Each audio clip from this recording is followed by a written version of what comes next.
네, 지난 시간에 PCR에 대해 컨셉에 대해서 간단하게 말씀을 드렸었는데요. 오늘은 그러한 PCR 또는 그 엔자임 처리하거나 아니면은 저희가 DNA를 핸들링하는 전기용동 그런 것들과 관련되어 있는 내용들이 왜 필요한지에 대한 전반적인 내용을 조금 말씀을 드리도록 하겠습니다. 흔히 여러분들 재조합 DNA라는 내용을 한번 들어보셨는지 모르겠습니다. 재조합 DNA라는 것은 말 그대로 우리가 원하는 DNA를 재조합해서 단백질을 만들어서 사용할 수 있게끔 하는 기술이라고 생각하시면 됩니다.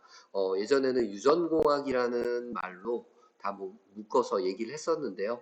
이제는 유전공학이 아주 특별한 그런 것들이 아니고 DNA를 조작해서 다시금 조합하고 그 조합된 것을 이용해서 단백질을 생산하는 그러한 방법들을 다 통틀어서 얘기한다고 생각하시면 될 것 같습니다. 그래서 분자생물학적인 여러 가지 기법들을 이용해서 재조합 DNA를 만들어내는 그러한 방법들의 전반적인 컨셉에 대해서 조금 말씀을 드리면은 될 것 같습니다. 그래서 제일 먼저 이제 알아야 될 컨셉이 리커미넌트 DNA, 재조합 DNA의 구성입니다. 그래서 DNA 자체로만은 발현이 되거나 어떠한 기능을 할 수가 없습니다. 그렇기 때문에 항상 이러한 재조합 DNA를 만들고 만들어진 재조합 DNA를 발현시킬 수 있는 특별한 도구가 필요한데요. 우리는 이러한 플라스미드라고 하는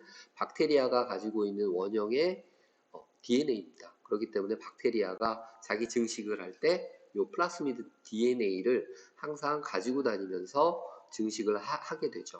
그래서 우리가 이 박테리아를 이용해서 이 플라스미드 DNA를 증폭을 시키게 되고요. 증폭된 이런 플라스미드 DNA를 대량으로 확보해서 원하는 곳에 전달을 하면은 원하는 단백질을 그 세포에서 발현시킬 수 있을 겁니다. 그래서 이러한 플라스미드 DNA에 저희가 알고 있는 제한 요소 사이트를 만들어 넣게 되고요. 이 스페시픽 진이라고 되어 있는데 이게 바로 이제 우리가 원하는 타겟 유전자죠. 지난 시간에 말씀드렸던 PCR, Polymerase Chain Reaction이라는 방법을 이용해서 원하는 유전자를 증폭을 하게 되고요. 그 증폭된 유전자 끝에 쪽에 특정한 서열을 인식하는 이러한 제한 요소 사이트를 집어넣게 되면은 플라스미드 DNA의 그 재조합 DNA를 삽입할 수 있게 됩니다. 그리고 이 삽입된 유전자를 이용해서 리커미넌트 플라스미드 DNA 재조합 플라스미드 DNA를 탄생시키게 되는 거죠. 다음 시간에 계속 이어갖고 요 플라스미드만을 얘기도 드릴 거고요. 요 유전자를 삽입하는 DNA 클로닝 방법에 대해서도 나누어서 얘기를 각각 드릴 생각입니다. 지금 오늘은 이제 PCR 앞에 했던 내용들을 기반으로 해서 만들어진 이런 단백질들을 발현시킬 수 있는 유전자들을 발현시킬 수 있는 도구 플라스미드에 집어넣는 이런 리커미넌트 플라스미드 DNA 재조합 DNA 제조가 기본적으로 필요하다라는 컨셉을 말씀을 드리는 거고요. 그 첫 번째 방법이 지난 시간에 설명드린 이 포리머레이즈 체인 리액션입니다. 요 일반적으로 우리가 사용하는 포리머레이즈라는 중합 효소들은 37도 생체에 최적이 되어 있는 중합 효소겠죠. 하지만 저희가 37도에서는 원하는 부분을 특이적으로 증폭시킬 수 있는 방법이 없기 때문에 이런 썰모아쿠아, 간헐천이나 온천에서 살고 있는 생명체죠. 그래서 썰모필릭이라고 표현했는데 뜨거운 곳에 사는 박테리아는 당연히 높은 온도에서 생존하기 위해서 자신이 중합효소도 굉장히 높은 온도에서 반응하게끔 되어 있습니다. 그래서 일반적으로 70도 이상의 온도에서 작동하는 중합효소를 얻어냈고 그렇기 때문에 저희가 지난 시간에 봤듯이 반응 온도 자체가 어닐링이라고 하는 프라이머가 결합할 수 있는 온도가 55도 이상 또는 65도 이하 정도에서 결합을 하고 그 결합된 프라이머, 씨앗 단백질을 기반으로 해서 원하는 유전자를 70에서 75도 온도로 증폭을 할 수 있다고 얘기했습니다. 그래서 첫 번째 과정이 두 가닥의 DNA를 열을 가해서 떨어뜨리게 되고요. 그 다음에 특정한 유전자 서열을 갖고 있는 프라이머라고 하는 유전자 씨앗을 정방향으로 가는 프라이머, 역방향으로 가는 프라이머를 각각 넣어주게 되면은 그 서열의 상보적인 상대 서열, 그러니까 T의 상대적인 게 A고요, C의 상대적인 게 G가 되겠죠. 그래서 그 서열의 상대적인 부분에 결합을 하게 될 겁니다. 이거는 저희가 임의로 유전자 서열을 알기 때문에 증폭을 원하는 부위를 반대 서열로 갖고 있는 유전자를 만들면 되는 거죠. 그래서 이렇게 결합을 시킨 다음에 이게 어닐링입니다. 70도씨 이상으로 반응을 시켜주면은 그때 이제 중합효소가 필요한 거죠. Taq DNA Polymerase라는 중합효소가 빨간색으로 표시된 부분입니다. 증폭을 시키게 되고 새로운 유전자 가닥을 만들어내게 되는 거죠. 요거를 이제 새로운 가닥이 또 증폭을 하고 또 증폭을 하고 하면서 무한으로 2의 n승, 30번을 반응시키면 2의 30승이고요. 45번을 반복시키면 2의 45승이겠죠. 그렇죠? 이런 방식으로 계속해서 체인, 고리입니다. 고리를 반복함으로써 대량의 DNA를 증폭할 수 있게 되는 거죠. 이렇게 만들어진 대량의 DNA를 우리가 회수해서 사용을 하면 되는 것이고요. 그렇죠? 그래서 Taq DNA Polymerase를 사용하게 되고 그때 각각 증폭에 필요한 DNA, 뉴클레오타이드 단편이죠. 그래서 DATP, DGTP, DCTP, DTTP를 제공을 해주게 되고요. 요 각각을 합쳐서 DNTP라고 이제 표현을 하게 됩니다. 프라이머가 결합하는 온도 어닐링, 증폭하는 중합, 스텝 3 부분을 통해서 요 사이클을 반복하게 되는 거죠. 이게 PCR의 원리라고 지난번에 말씀을 드렸고요. 이렇게 대량으로 증폭된 PCR 프로덕트들을 원하는 곳에 삽입을 해서 재조합 플라스미드 DNA라는 걸 만들게 되는 겁니다. 그렇다면 이 재조합 플라스미드 DNA를 원하는 곳에 집어넣기 위해서 우리가 무작위로 아무데나 집어넣으면 너무 어려울 거예요. 우리가 사용하는 게 바로 이 제한 효소라는 겁니다.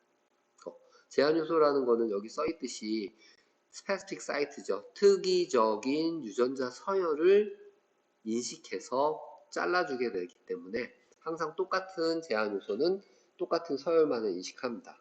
그 특징을 이용해서 우리가 원하는 부위에 제한 요소 부위를 만들어주고 그 제한 요소를 자른 다음에 다시 동일한 제한 요소끼리 결합을 시키는 그러한 특징을 이용해서 유전자 재조합이라는 것을 할 수 있게 되는 거고요. 우리가 알고 있는 이런 제한 요소들은 400개 이상의 제한 요소가 알려져 있고요. 대부분은 다 박테리아에서 알려진 아이들입니다. 그 이름을 그 오가니즘, 생물체의 이름을 이용해서 붙이게 됩니다. 오케이. 여기 있듯이 이제 힌드3, MH1 이런 식으로 이름들이 있고요. 각각 이 제한 요소들이 자르는 부위가 이제 존재를 하게 되는 거죠. 이제 예로 힌드3입니다. 힌드3 같은 경우는 AA, GC, TT 서열을 인식하게 되는데요. 여기 보시면은 신기하게도 요 계단 형식으로 스티키라고 얘기하는데요. 정방향으로 봐도 AA, GC, TT고 역방향으로 봐도 반대 서열을 봐도 AA, GC, TT입니다. 그래서 A가 T에 결합한 거죠. 그리고 잘려서 인식하는 부위는 요 A와 A 사이가 잘리게 되는 겁니다. 그래서 이런 식으로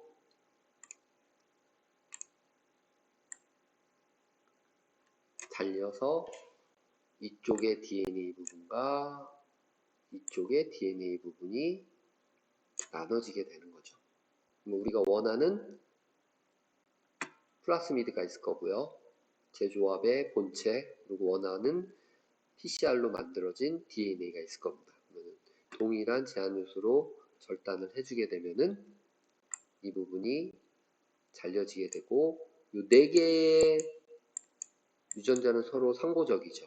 AT, GC, CG, TA. 그래서 반대쪽에 있는 부분이 이 부분을 인식해서 다시금 결합을 하게 되는 겁니다. 그래서 스티키 엔드 부분, 이제 이렇게 계단 형식으로 잘려지는 부분은 동일한 엔자임만 거의 결합을 한다고 생각을 하시면 되고요. 다른 엔자임이 잘라내는 서열은 엔자임에 의해서 잘려지는 부분의 서열이 다르기 때문에 결합이 일어나지 않습니다.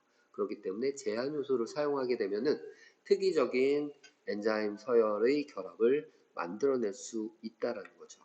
그래서 플라스미드 부분을 아까 보여드린 힌드3로 자르고요. 제가 넣고 싶은 부분도 힌드3로 해서 반응을 시키면은 이런 스티키 엔드 부분에 의해서 결합이 일어나게 된다는 거죠.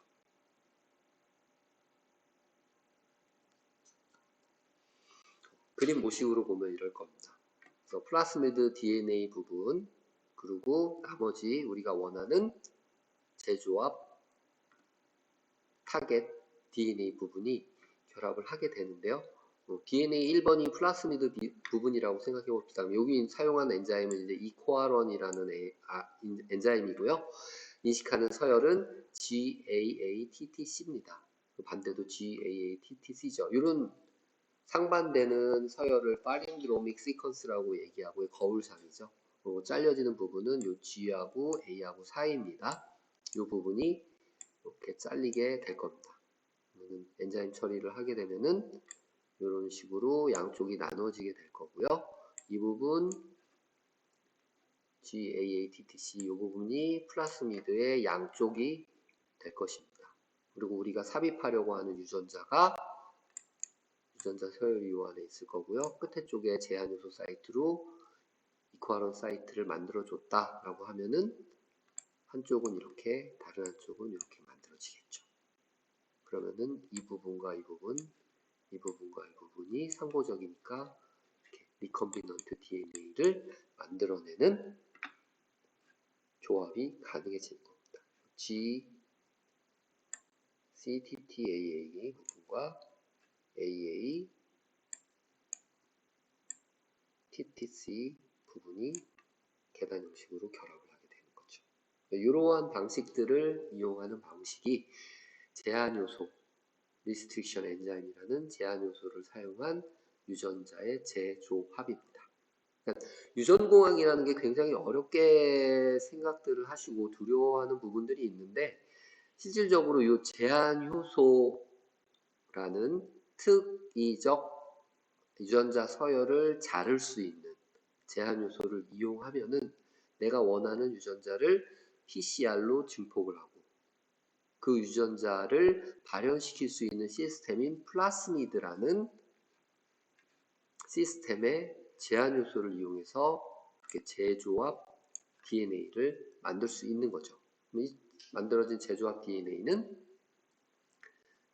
세포에 전달만 하면은 내가 원하는 그 타겟 유전자를 단백질로 만들어주는 유용한 시스템으로 사용이 될 것입니다. 요거를 이제 우리가 흔히 얘기하는 재조합 DNA라고 부르게 되는 겁니다. 앞에 소개시켜드린 힌드3하고 이코아론은 계단 형식의 스티키 엔드 부분으로 자르는 거고요. 여기 스마원, 드라원이라는 것은 이렇게 밋밋하게 잘린다고 해서 블런트 엔드라고 얘기를 하게 됩니다. 그래서 얘는 CCC, GGG면은 이 중간을 자르고요. 드라원은 AA, TTT 이 부분을 잘라주게 되는 거죠. 그러면은 나중에 스티키 엔드 같은 경우는 상호적인 서열 4개가 있어야만 동일한 엔자임 컷만 다시 결합을 시킬 수가 있습니다. DNA 라이게이션이라는 게 가능한데요. 블런트 엔드는 밋밋하게 자르기 때문에 이렇게도 결합이 가능하다는 얘기가 되는 거죠.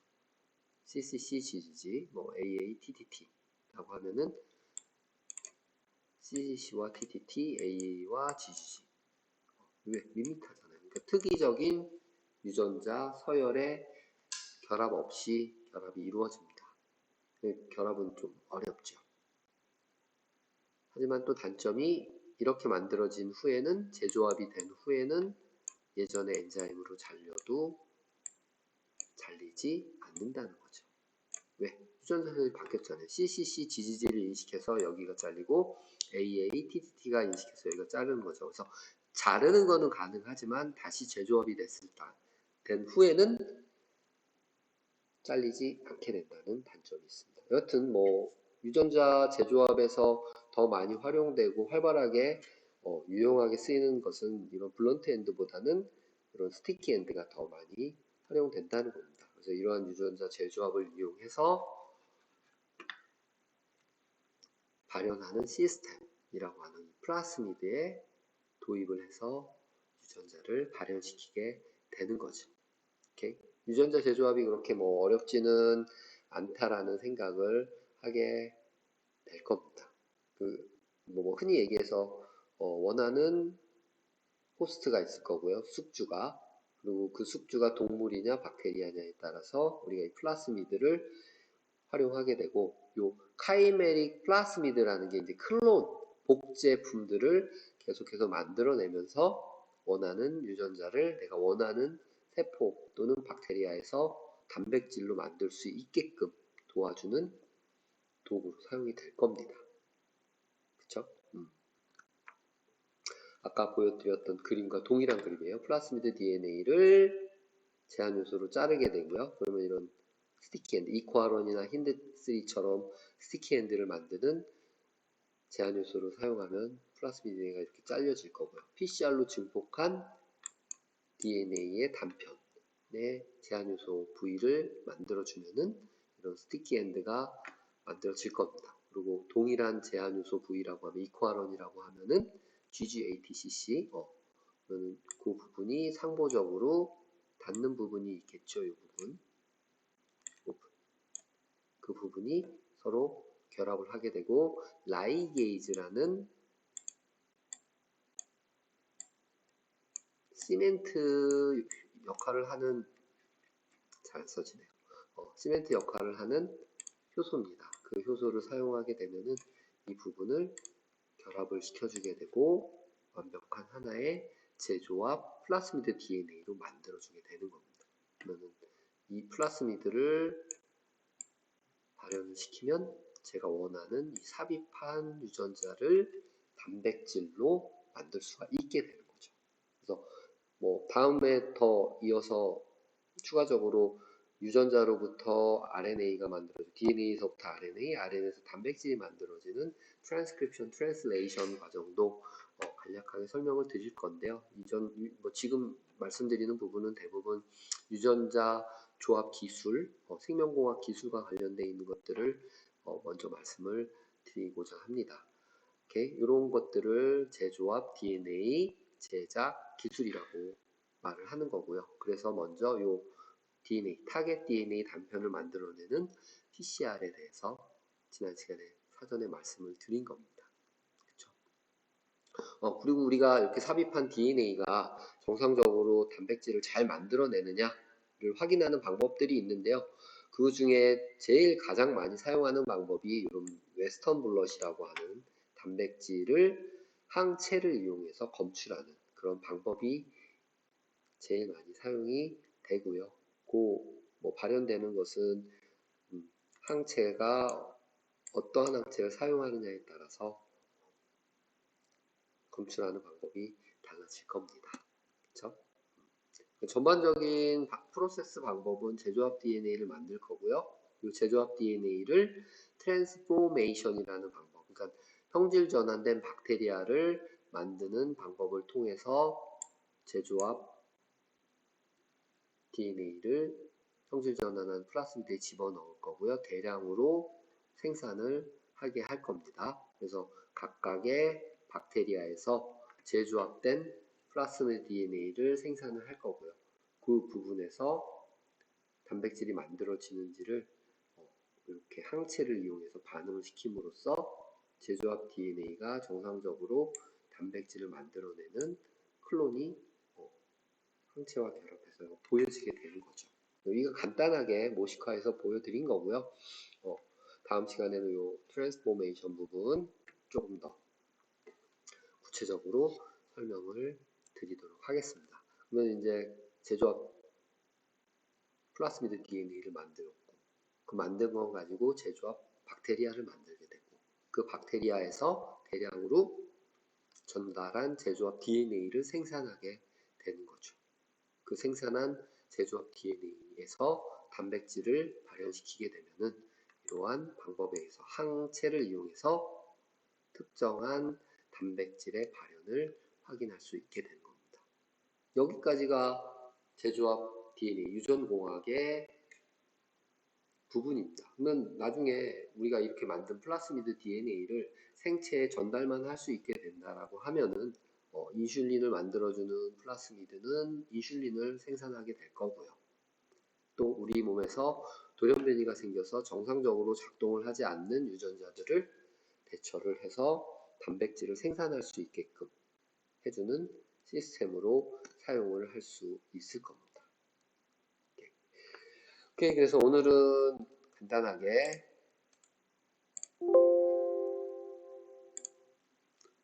제조합 DNA를 만들어내는 방법에 대해서 설명을 드렸습니다.